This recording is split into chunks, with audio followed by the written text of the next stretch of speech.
지난 4월이었죠?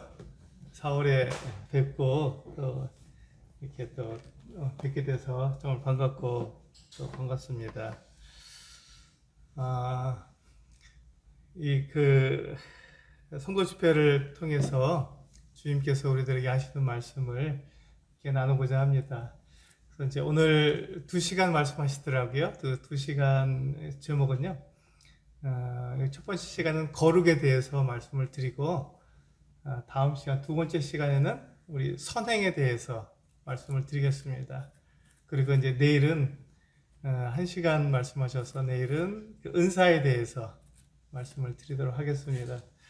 저는 이제 우리 성도님들하고 굉장히 쉽게 말씀을 드리고 싶습니다. 우리가 이 거룩하다는 것에 대해서 오늘 첫 번째 시간에 말씀을 드릴 텐데요.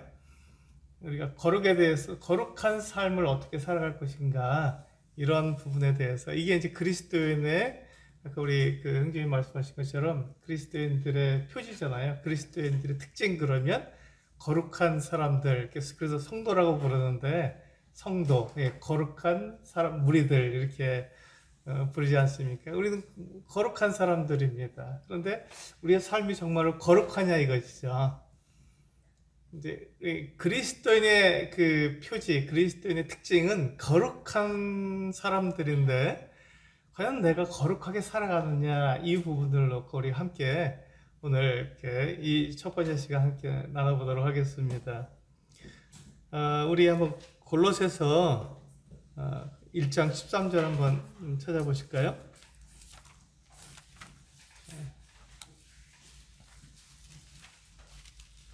네, 골로새서 1장 13절입니다.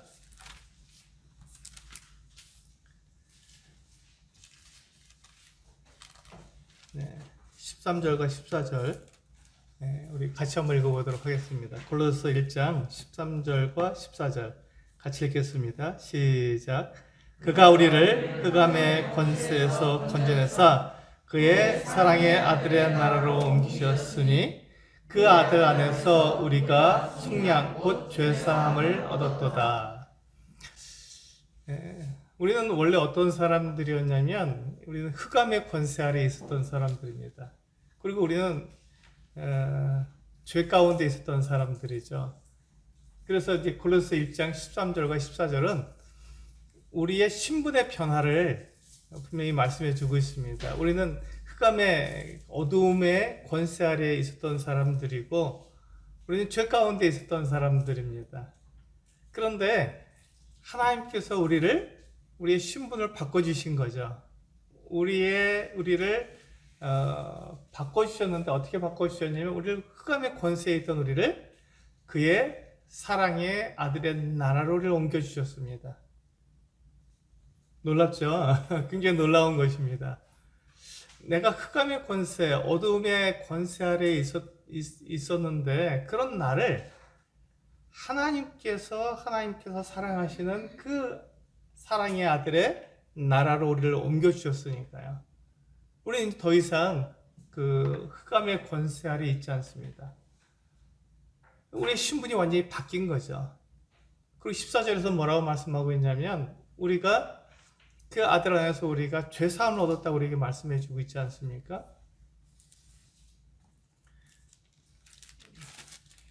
네. 그 아들 안에서 우리가 속량 곧 죄사함을 얻었도다. 이렇게 말씀하고 있습니다. 그러니까 우리가 죄 아래에 있었었고 우리는 죄를 늘 짓는 사람이었는데 우리의 죄를 다 용서해 주셨다고 하나님께서 말씀하신 거예요. 그런데 그것이 어떤 내 힘이나 내 능력이나 나의 어떠한 그 모습으로 내 신분을 이렇게 바꿔주신 것이 아니라 이 13절과 14절을 가만히 보시면 이건 하나님께서 일방적으로 하신 것이고 또 그 아들 안에서 우리들에게 그 신분을 바꿔주신 것이죠. 하나님께서 나의 신분을 완전히 바꿔주셨다는 이 사실을 우린 골로새서 1장 13절과 14절에서 분명히 알 수 있습니다. 우리가 신분이 완전히 바뀐 거예요.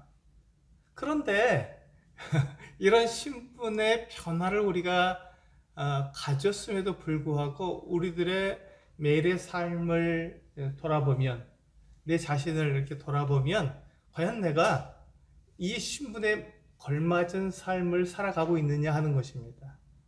나는 어두움의 권세 아래 있지 않고 나는 그의 사랑의 아들의 나라에 내가 들어가서 거기서 내가 마음껏 하나님과 교제하며 즐거워하며 그렇게 살아가고 있느냐 하는 것이죠. 하나님께서 나의 모든 죄를 다 용서해 주셔서 이제 나에게는 죄가 없다고 말씀하시는데, 그렇다면 내가 매일의 삶 속에서 나는 죄 없이 그렇게 살아가고 있느냐 하는 것입니다. 근데 안타깝게도 우리는 내 자신을 돌아볼 때마다 이 부분이 걸리잖아요. 내 신분이 분명히 바뀌었음에도 불구하고 내가 매일의 삶 속에서 나는 내 육체의 그 욕심을 따라 살아가고 있고, 그러다 보니까 내가 죄를 짓는 것이 분명하고, 그래서 우리는 주님 앞에 기도할 때 내가 분명히 성도인데도 하나님 앞에 내가 짓는 죄에 대해서 자백할 수밖에 없는 그런 삶을 우리는 살아가고 있습니다. 근데 하나님께서 우리를 거룩하게 부르셨거든요. 하나님께서 우리를 부르실 때 우리를 거룩하게 부르셨습니다. 그러니까 우리 성도라고 부르잖아요. 하나님께서 우리를 성도라고 부르시는데 조금 더 어려우지 않습니다. 내가 죄를 짓고 있고 내가 여전히 그 어둠의 일을 내가 하고 있음에도 불구하고 하나님께서 나를 부르실 때 나를 성도라고 부르시는데 조금 더 어려움이 없다는 것이죠. 과연 이것이 어떻게 나에게 이와 같은 일들이 이루어지고 있는가 하는 것입니다.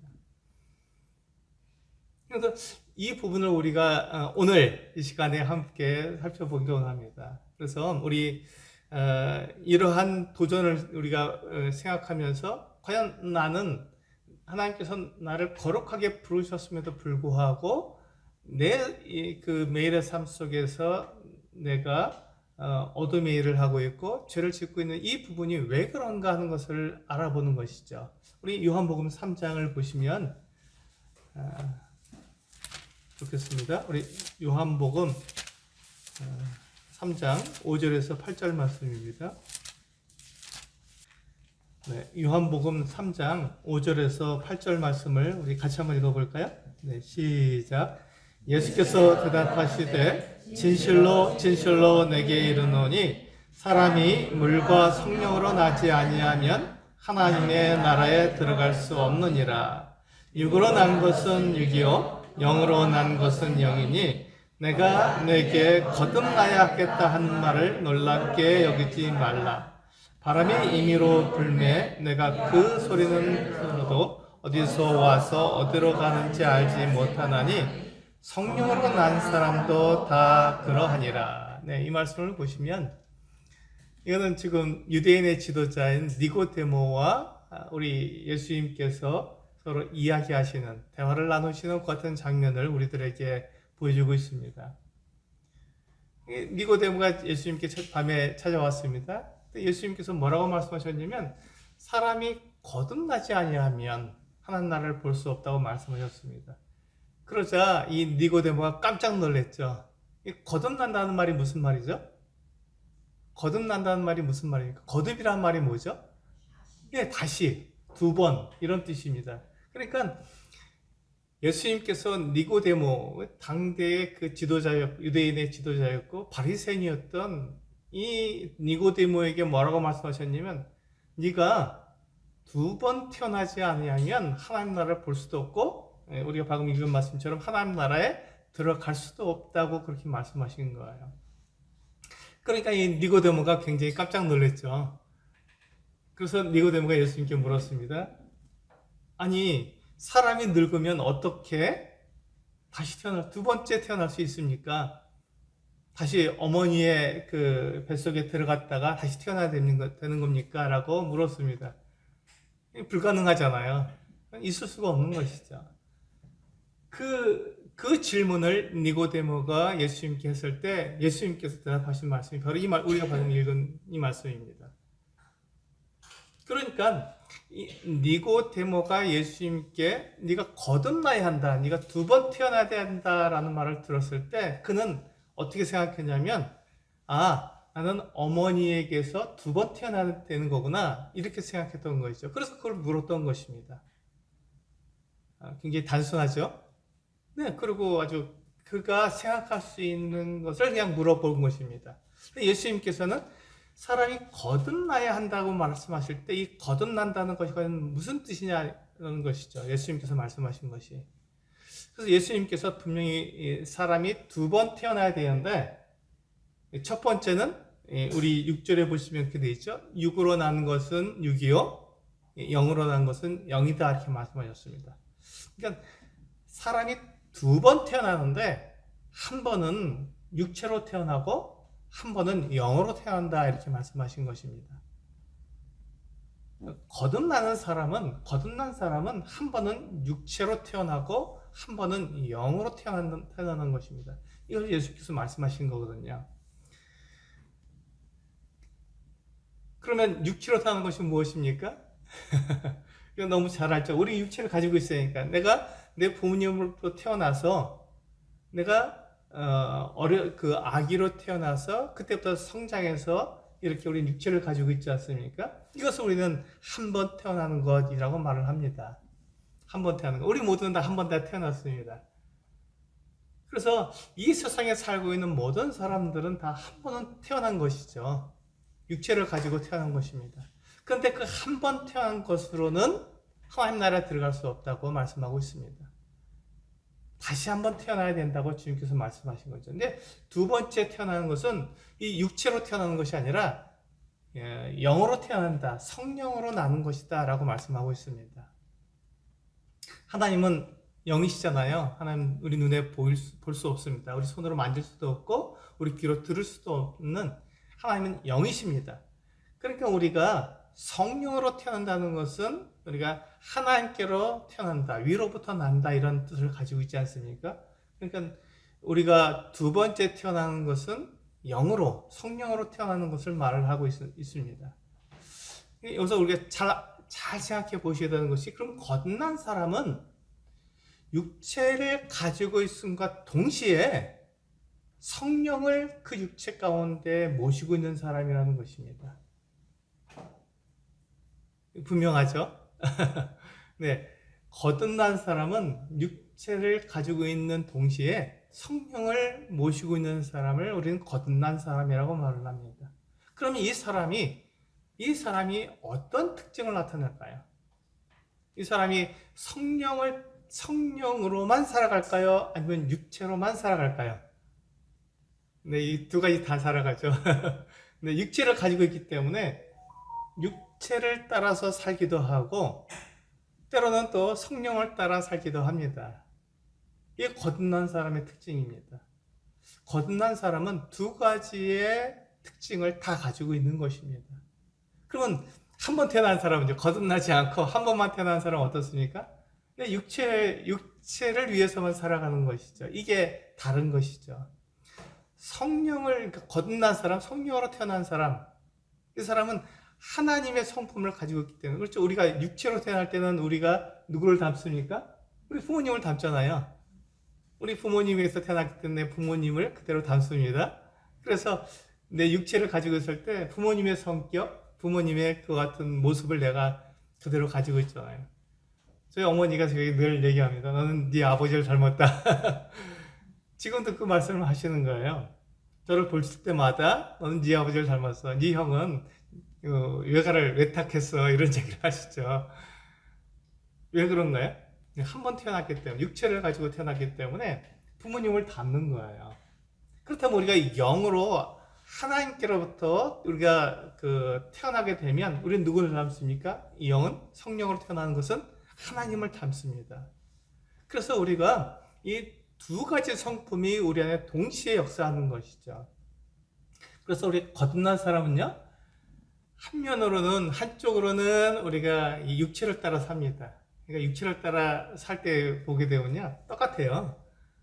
거듭나지 않은 사람하고 똑같이 삽니다. 욕심도 부리고요, 거짓말도 하고요, 어쨌든 욕도 하고, 죄도 짓는 이러한 삶을 살아가는 것입니다. 누가요? 거듭난 사람이.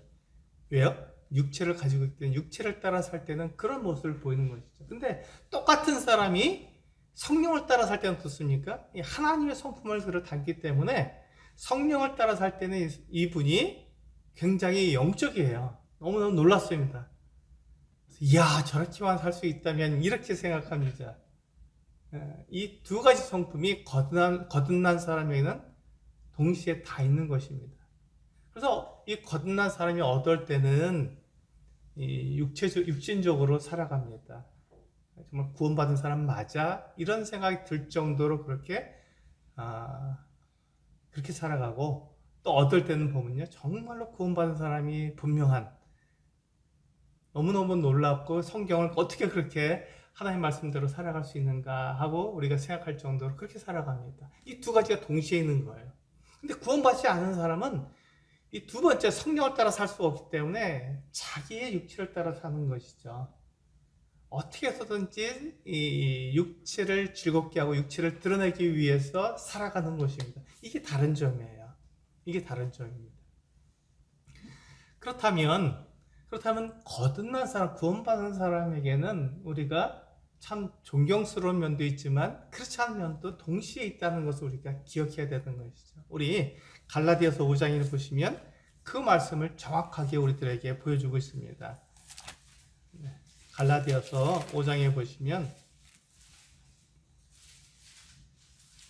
우리가 방금 본 것처럼 거듭난 사람, 두 번 태어난 사람이 두 가지 성품을 다 가지고 있는 것을 갈라디아서 5장에서 우리들에게 말씀해 주고 있죠. 5장 16절에서 18절까지 같이 한번 읽어보시겠습니다. 갈라디아서 5장 16절에서 18절 같이 읽겠습니다. 시작. 내가 이르노니 너희는 성령을 따라 행하라. 그리하면 육체의 욕심을 이루지 아니하리라.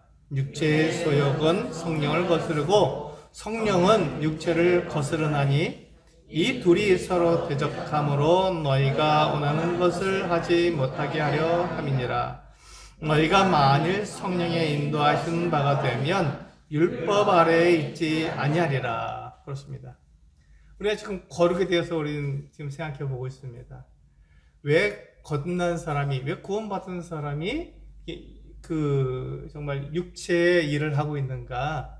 왜 구원받았다고 말하는 사람이 이렇게 죄를 지고 살아가고 있는가? 내가 내 삶을 돌아볼 때 내가 분명히 내 신분이 바뀌었지만 내가 여전히 어둠의 일을 하고 있고 또 죄 아래에서 내가 살아가고 있기 때문에 그것이 과연 왜 그런가 하는 것을 우리는 살펴보고 있습니다. 그런데 여기서 보니까요, 16절에 보시니까 내가 이르노니 너희는 성령을 따라 행하라고 말씀하고 있습니다. 그리하면 육체의 욕심을 이루지 아니하리라.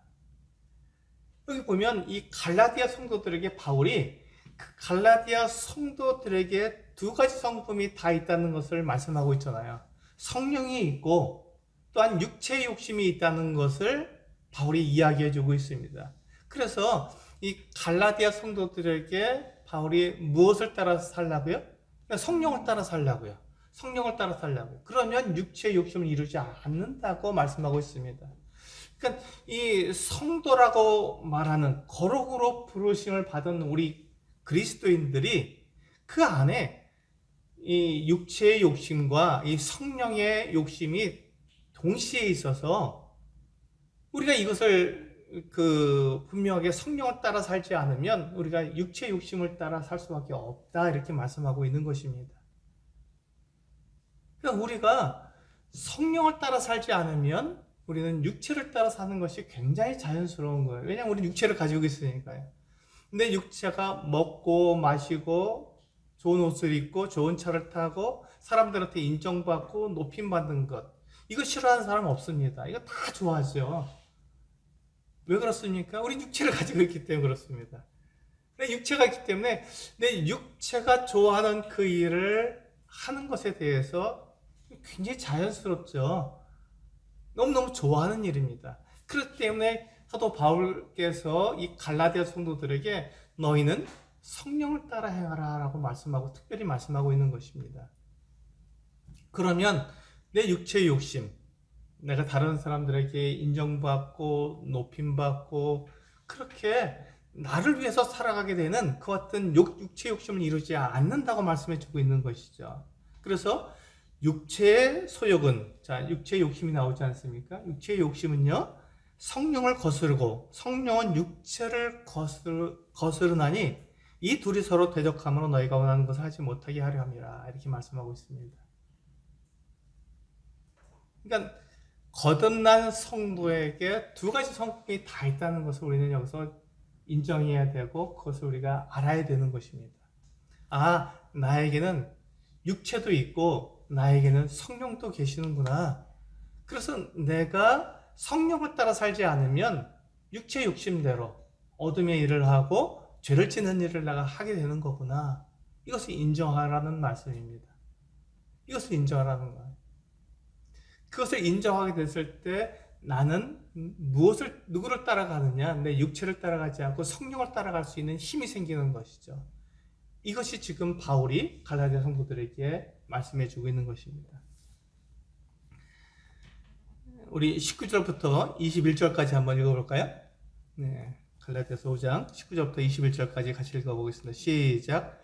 육체의 일은 분명하니 곧 음행과 더러운 것과 호색과 우상 숭배와 주술과 원수 맺는 것과 분쟁과 시기와 분냄과 당짓는 것과 분열함과 이단과 투기와 술취함과 방탕함과 또 그와 같은 것들이라.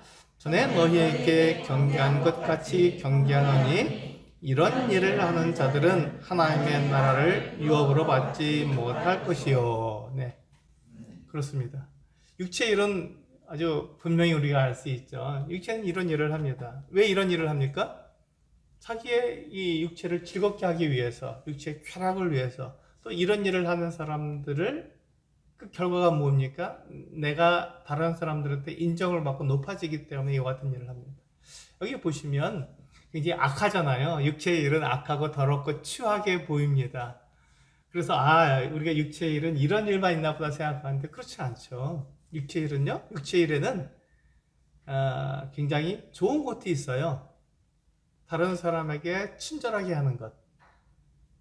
그것도 굉장히 육체의 일입니다. 다른 사람을 도와주는 것, 다른 사람에게 좋은 말, 선한 말 해주는 것도 역시 육체의 일입니다. 그것을 하지 말아야 될까? 그렇지 않습니다. 그걸 해야 됩니다. 해야 되는데 그것을 하는 목적이 뭐냐는 것이죠. 그건 이제 다음 시간에 선행에 대해서 말씀을 드릴 텐데, 만약에 그것의 목적이 내가 그와 같이 사람들에게 좋은 말을 하고 사람들을 도와주는 말하고 친절하게 대하는 그 목적이 나를 높이려고, 내가 인정받으려고, 다른 사람들에게 그러나 이런 사람이야 라고 내가 다른 사람들에게 인정받기 위해서 그와 같은 일을 한다면 그것은 육체의 일입니다. 그러니까 육체의 일은 나쁜 일만 있는 것이 아니고 악한 일만 있는 것이 아니라 우리가 보기에 선하고 좋은 일임에도 불구하고 그 목적이 나를 높이려고 하고 나를 다른 사람들 앞에 인정받게 하려고 한다면 그것도 역시 육체의 일이라는 것입니다. 그래서 그 일을 하게 되면 그것은 분명하다는 거예요. 그것은 분명하기 때문에 우리가 그 육체의 일은 누구나 다 알 수 있다는 것이죠. 이 사람이 지금 육체의 일을 하고 있구나, 이 사람이 지금 성령을 따라 사는 거구나 하는 것을 분명히 알 수 있다는 것입니다. 그래서 바울은 성령을 따라 행하라고 우리에게 말씀하게 주고 있는 것이죠. 그러니까 내가 내 자신을 보게 될 때 내가 지금 성령을 따라 행하고 있는 것인지 내가 내 육체를 즐겁게 하고 내 육체를 따라 살고 있는지로는 분명히 알 수 있습니다. 그걸 분명히 알 수 있다는 것이죠. 분명히. 근데 우리가 그것을 자꾸 속이니까, 이것은 주님의 일이야 라고 속이니까 거기서 문제가 되는 것이죠. 우리 그 다음에 22절부터 24절까지의 말씀을 보게 되면 우리가 그걸 속일 수 없다는 것을 우리에게 말씀해 주고 있습니다. 같이 한번 읽어보실까요? 시작. 오직 성령의 열매는 사랑과 희락과 화평과 오래 참음과 자비와 양선과 충성과 온유와 절제니 이 같은 것을 금지할 법이 없느니라. 그리스도 예수의 사람들은 육체와 함께 그 정욕과 탐심을 십자가에 못 박았느니라. 그렇습니다. 여기 보시면 이제 분명하게 구분이 되죠. 육체의 일은 나를 기쁘게 하고 내 육체를 만족시켜주는 그 같은 일을 하게 되는데, 성령을 따라 사는 사람은요, 처음에는 잘 드러나지 않습니다. 그런데 그 열매가 나타난다고 말씀하고 있었어요. 열매는 결과잖아요. 그 사람이 성령을 따라 산 것에 대한 결과가 나타나는데, 그 결과가 이 지금 9가지 성령의 열매로 나타난다는 것입니다. 다시 한번 이 성령의 열매 한번 읽어볼까요? 22절부터 23절까지 두 절만 읽겠습니다. 시작. 오직 성령의 열매는 사랑과 희락과 화평과 오래 참음과 자비와 양선과 충성과 온유와 절제. 이 9가지. 그렇습니다. 이 9가지가 우리에게서 나타난다는 것입니다. 무엇을 할 때요? 성령을 따라 행할 때. 성령을 따라 행할 때 바로 이 9가지의 열매가, 결과가 드러난다는 것이죠. 이것은 바로 나타나지 않습니다. 결과이기 때문에, 열매이기 때문에 바로 나타나지 않습니다. 이것이 그 성령을 따라 살아가는 그 삶을 살아간 다음에 그 결과로 나타나는 것이죠. 그래서 우리는 어떤 사람을 보게 될 때 그 사람이 성령을 따라 사는 사람인지 자기 육체를 따라 사는 사람인지를 우리는 분명하게 구분할 수 있다라고 말할 수 있는 것입니다. 그 사람에게서 이 성령의 열매가 나타난다면 그는 성령을 따라 사는 사람입니다. 그러니까 우리가 이렇게 말씀을 가르치고 또 기도도 잘하고 이런 사람이 성령에 충만한 사람이 아니라, 성령에 충만한 사람은 누구라고요? 이 성령의 열매가 나타나는 사람을 우리는 성령에 충만한 사람이라고 말할 수 있습니다. 성령의 열매가 나타나는 사람. 그래서 우리는 성령의 열매를 보고 그 사람이 어떠한 사람인지를 알 수 있는 것이죠. 우리가 어떤 사람이 성령에 충만한 사람인지 그렇지 않은 사람인지 우리는 이 열매를 통해서 알 수 있다고 말을 드렸습니다. 그러니까 우리는 이 어떤 사람을 보게 될 때 그 사람이 이 성령의 열매를 맺는지를 보아야 하는 것이죠. 그 결과가 과연 이와 같은 성령의 열매로 나타나는지를 봐야 하는 것입니다. 근데 우리는 그것을 잘 하지 않습니다. 그리고 우리가 겉으로 드러난 모습만 보고 그 사람이 성령에 충만한 사람이라고 우리는 말하기가 쉬운 것이죠. 이게 굉장히 어려운 일이죠. 이 성령의 열매가 내 삶에서 나타나는 것이 이렇게 쉬운 일은 아닙니다. 그래서 우리는 성령을 따라 살라고 사도 바울이 말씀해 주신 것이죠. 육체를 따라 사는 것은 너무 자연스러운 거예요. 너무 쉬운 일입니다. 그것은 너무 우리가 태어나서부터 지금까지 살아온 동안에 늘 하던 일이기 때문에 우리가 죄를 짓고 또 이 육체를 위한 일을 하는 것은 너무 쉬운 일인 거예요. 근데 성령을 따라 사는 그 삶은요, 내 삶하고 다르잖아요. 하나님의 성품을 다 따라가는 거잖아요. 그러니까 이건 쉽지 않습니다. 그래서 그리스도의 삶이 쉽지 않은 거예요.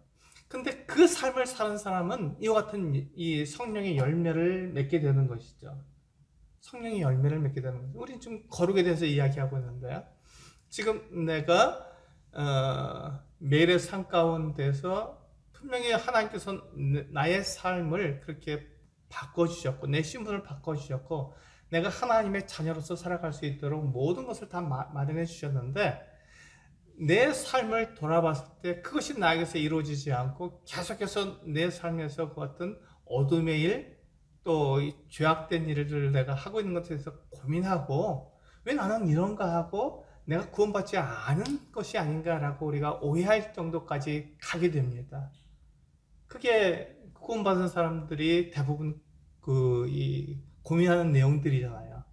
저도 그랬어요. 저도 청년 때 구원받은 사람, 제가 예수 그리스도를 믿었기 때문에, 약속대로 저는 믿었기 때문에 제가 분명히 구원받은 사람이잖아요. 거듭난 사람이잖아요. 그런데 내 삶을 돌아보면 계속해서 이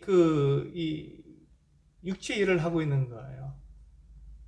거짓말도 할 때가 있고, 다른 사람 눈을 속여서 제가 하고 싶은 대로 살아가고 있는 모습을 보는 거죠. 그래서 난 구원 안 받았나 보다 이렇게 하고 저희 이제 청년 그 선배들한테 가서 물었습니다. 형제님, 난 도대체 내가 왜 이런지 모르겠습니다.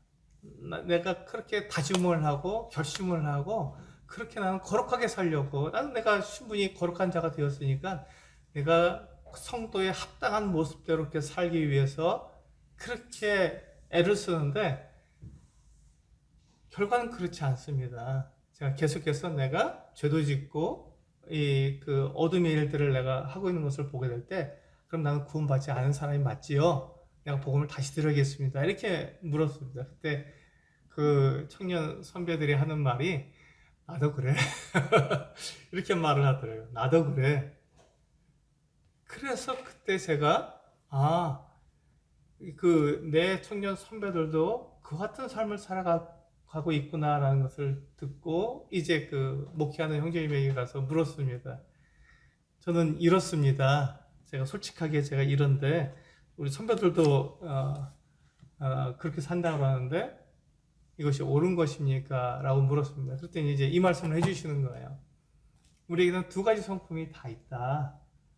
근데 형제가 정말 성령을 따라 사는지 아니면 육체의 그 쾌락을 위해서 사는지 이것을 생각해 봐야 한다라고 말씀해 주시는 거예요. 또 돌아가서 이제 성경을 이제 이 갈라디아 말씀을 계속해서 연구해 봤습니다. 그때 제가 안 것이 그거예요. 거듭난 사람에게 두 가지 성품이 다 있구나. 그런데 이 두 가지 성품이요, 죽을 때까지 우리를 떠나지 않는다는 거예요. 내 육체를 가지고 있기 때문에. 그런데 그러면 그러면 내가 영적으로 성숙한다는 것, 내가 주님을 믿고 따라간다는 것이 무엇입니까? 라고 물었을 때 그 형제님이 저에게 이렇게 말씀해 주셨습니다. 그것은 마치 우리는 진자 운동을 하는 것과 같아. 진자 운동을 하는 것과 같다. 그래서 이제 계속해서 왔다 갔다 하는데, 그런데 내가 영적으로 더 성숙하고 주님을 더 많이 닮을수록 이 진폭이 적어지고 또 그 빈도수가 적어지는 것 뿐이야. 내가 죽을 때까지 내 육체를 가지고 있는 동안에는 이 죄의 일, 어둠의 일을 내가 벗을 수가 없어. 육체의 일을 벗을 수가 없어. 라고 말씀해 주시더라고요. 그래서 제가 안심이 됐죠. 안심이 됐습니다. 그런데 문제는 뭐냐면 지금도 수많은 청년들이 그 같은 일에 대해서 저에게 상담해 온다는 거예요. 이제 왜 저는 구원받았는데 왜 여전히 제가 이 죄 문제 때문에 그렇게 고민하고 어려워해야 합니까? 라고 묻는 거예요. 저거 똑같잖아요. 제가 청년 때 고민했던 거랑 똑같은 얘기를 합니다. 그래서 거듭난 사람은 이 두 가지 성품을 다 가지고 있는 거야. 육체도 있고 성령도 있어서 이것이 우리 안에서 내가 무엇을 따라 살아가는지에 따라서 우리는 달라지는 거야. 그런데 그것만 가지고 내가 열심을 내고 내가 결심을 하고 이렇게 해서 내가 거룩해지는 것은 아니야. 그것 가지고는 다 안 돼. 그랬더니 그럼 어떻게 해야 됩니까? 라고 묻습니다. 그래서 제가 말씀드린 게 우리 요한일서 1장 9절입니다. 요한일서 1장 9절 말씀, 9절과 10절 말씀을 함께 보시겠습니다.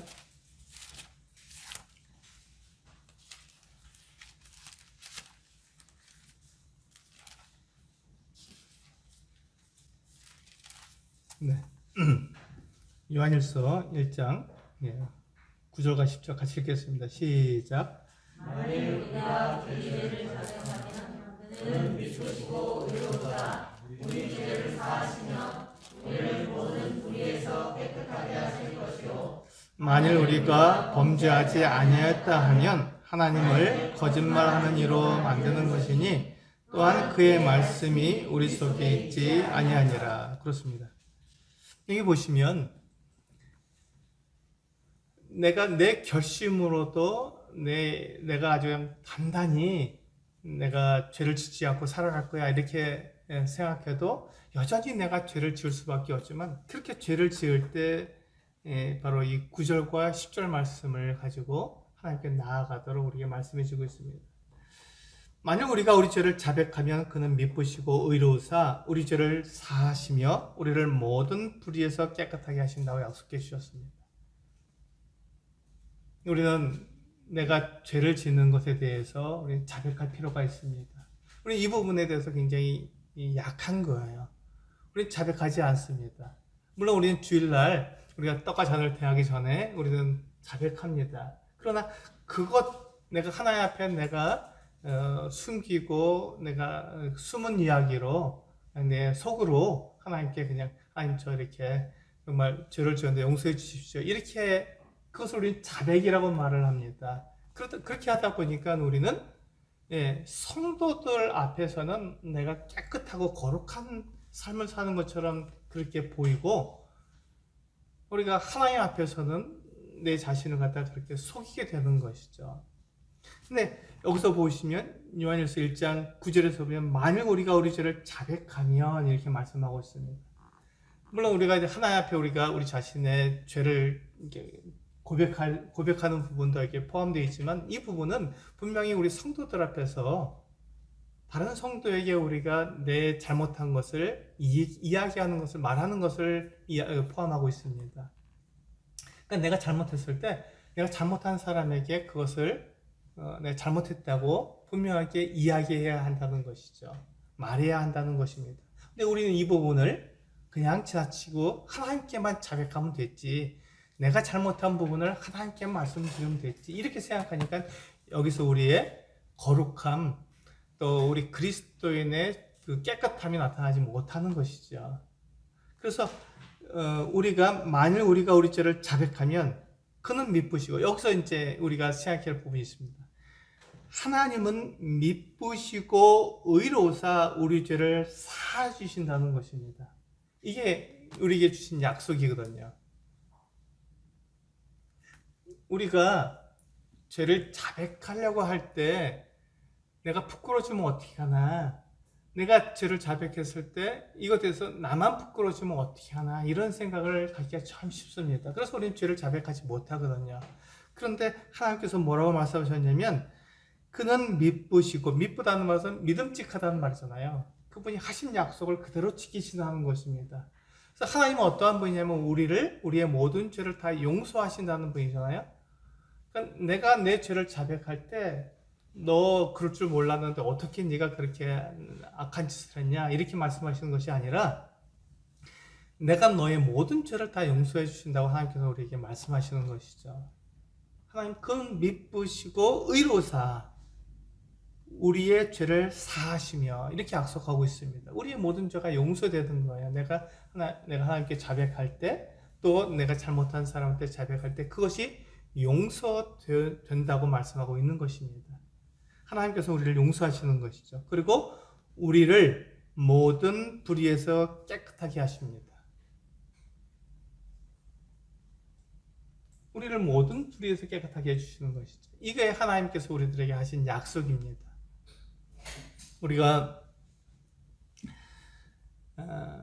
내가 결심하고 다짐해서 내가 이제 죄를 짓지 않을 거야, 내가 이제 깨끗하게 살 거야, 내가 거룩하게 살 거야, 이렇게 한다고 해서 우리가 거룩하게 삶을 살 수 있는 것은 굉장히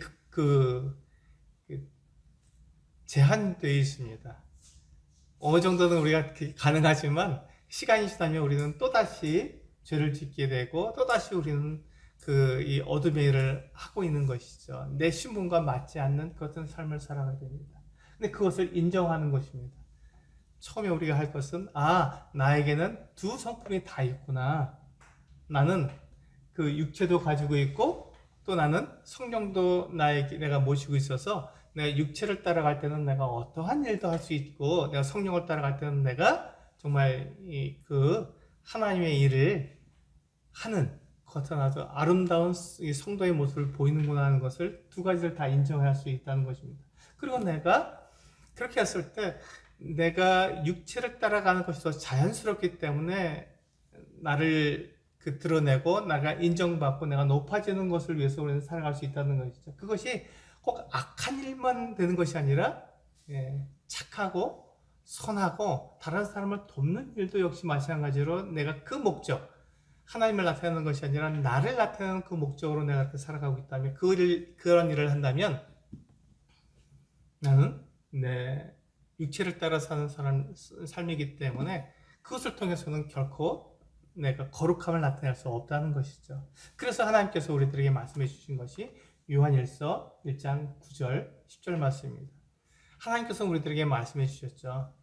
우리에게 약속해 주셨으면 만약 우리가 우리 죄를 자백하면 우리의 모든 죄를 다 용서해 주시고 우리를 모든 불의에서 우리를 깨끗하게 하신다고 약속해 주셨습니다. 이게 우리가 누려야 할 거룩입니다. 이렇게 됐을 때 우리는 우리의 신분에 맞는 거룩함을 누릴 수 있습니다. 근데 이것은 우리가 죄를 안 지는 것과 상관이 없잖아요. 내가 죄를 지었을 때 그 죄에 대해서 자백해서 깨끗하게 되라는 말씀이잖아요. 이게 우리의 거룩입니다. 우리는 우리가 육체가 있는 동안, 육체를 가지고 있기 때문에 내가 이 세상에서 내 육체를 떠날 때까지 결코 우리가 이 어둠의 일, 육체의 일을 우리가 하지 않을 수가 없다는 것입니다. 그게 우리 그리스도인의 삶의 모습이에요. 두 성품을 다 가지고 있는 게 그리스도인의 삶의 모습이에요. 그런데 내가 거룩한 삶을 살기 위해서 내가 할 수 있는 일은 내가 죄를 짓고 내가 잘못했을 때 그것을 자백하는 일이다. 이렇게 말씀을 드리는 것입니다. 그렇게 함으로써 우리는 깨끗하게 되고 우리는 의롭게 될 수 있다고 말씀하고 있는 것입니다. 우리 10절에 보시면 만일 우리가 범죄하지 아니었다 하면 하나님을 거짓말하는 이로 만드는 것이니 또한 그의 말씀이 우리 속에 있지 아니하리라 말씀하고 있습니다. 내가 죄를 짓지 않았다고 나에게 죄가 없다고 말을 한다면 그것은 하나님을 거짓말하는 분으로 만든다는 것입니다. 그래서 우리는 이 부분에 대해서 생각해 봐야 하는 것이죠. 내가 정말 거룩함으로 내가 부르심을 받았다면, 내가 거룩하도록 하나님께서 나를 부르셨다면 나는 거룩한 삶을 살아야 됩니다. 근데 내 삶에 내가 내 육체를 가지고 있기 때문에 우리는 종종 넘어지고 육체 일을 할 수밖에 없습니다. 근데 그 육체 일을 할 때 우리가 하나님께 자백하고 내가 잘못한 사람에게 내가 잘못했다고 자백을 하게 될 때 그때 우리는 주님께서 말씀하신 것처럼 그 모든 죄가 용서되고 우리를 모든 불의에서 우리는 깨끗하게 되는 것입니다. 이게 그리스도인이 누릴 수 있는 거룩입니다. 우리는 거룩을 죄를 안 지는 거라고 그렇게 오해하기 때문에 그때부터 우리는 어려워지는 것이죠. 그건 하나님만 할 수 있습니다. 하나님만 죄를 짓지 않을 수 있는 것이죠. 근데 우리는 사람이기 때문에 내 육체를 가지고 있기 때문에 나는 죄를 지을 수밖에 없는 거예요. 어떤 사람이든지 죄를 짓습니다. 어떤 사람인지 실수할 수밖에 없는 거예요. 그런데 내가 실수하고 잘못했을 때 그것을 무마시키고 그냥 넘어간다면 그것은 우리가 하나님께서 약속하신 대로 이와 같은 내 죄를 용서받고 내가 모든 불에서 깨끗하게 되는 이와 같은 일들이 나에게 이루어지지 않을 것입니다. 왜냐하면 그것이 나에게 여전히 남아있으니까요. 근데 그것을 내가 자백하고 그것을 내가 고백하게 된다면 하나님께서는 약속하신 대로 그 모든 것들을 다 용서하시고 나를 깨끗하게 하신다는 것입니다. 우리는 이 부분에 대해서 우리는 분명하게 하나님 앞에서 나 자신을 돌아봐야 합니다. 우리는 이 부분에서 약할 수 있습니다. 근데 이 부분이 우리들에게서 분명하게 이루어지게 될 때 우리는 거룩한 삶, 그리스도인에서 합당한 삶을 살아갈 수 있습니다. 하나님은 우리를 거룩하게 부르셨습니다. 그래서 우리가 육체를 가지고 있기 때문에 죄를 지을 수밖에 없지만 그 죄를 자백함으로써 우리를 거룩하게 살도록 우리를 부르신 것입니다. 하나님은요, 우리를 사랑하십니다. 이것을 우리가 기억해야 합니다. 하나님은 우리를 미워하시거나 우리를 버리시는 분이 아니십니다. 내가 어떠한 일을 하는지 하나님께서 다 아시는 거거든요. 내가 말씀드리지 않아도 하나님은 이미 다 아십니다. 내가 어떤 일을 했는지, 어떤 생각을 했는지, 어떤 말을 했는지 하나님은 다 아시거든요. 근데 하나님께서 뭘 원하시냐면 내가 자백하는 걸 원하시잖아요. 자백할 때 그것을 완전히 다 죄를 용서해 주시고 우리 모든 불에서 나를 깨끗하게 하신다고 약속해 주셨잖아요. 그러니까 그 일을 우리가 하도록 하나님께서는 기다리고 계시는 것이죠. 우리가 하나님께 이와 같은 일을 할 수 있는 그 이유는 하나님이 나를 사랑하신다는 것을 분명히 알 때, 하나님께서는 좋은 분이고 선하신 분이기 때문에 나를 버리거나 나를 떠나지 않으신다는 것을 우리가 분명히 알 때, 우리는 하나님께 나아가서 이 같은 자백과 또 내 모든 죄에 대해서 고백할 수 있습니다. 제 아들이 이제 어제 병원에 좀 입원을 했어요. 뭐 검사할 게, 심장을 좀 검사할 게 있어서 이제 병원에서 이제 이렇게 입원을 해서 이렇게 검사를 받았는데, 두 팔을 다 이렇게 동맥을 이렇게 절개를 해서 이렇게 뭘 넣어갖고 심장을 이렇게 촬영한다 그러더라고요.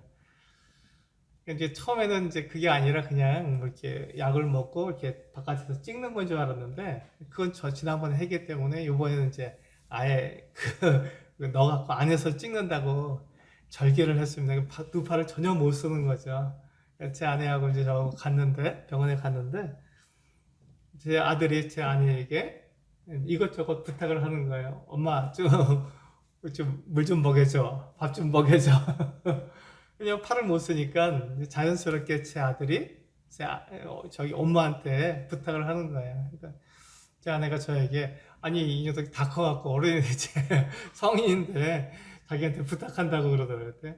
제가 그때 뭐라고 말을 했냐면, 엄마니까, 아들이니까 엄마한테 뭐든지 부탁할 수 있지 않냐고. 그 말을 할 때 제가 퍼뜩 생각이 든 게, 내가 하나님이 나를 그렇게 사랑하시고 하나님이 나의 아버지시라고 내가 고백을 하는데, 그분이 정말 나의 모든 것을 아시고 나를 이렇게 양육하시는 좋으신 분이라고 생각을 믿는다면 내가 부탁하지 못할 게 뭐가 있나, 이런 생각이 드는 거예요.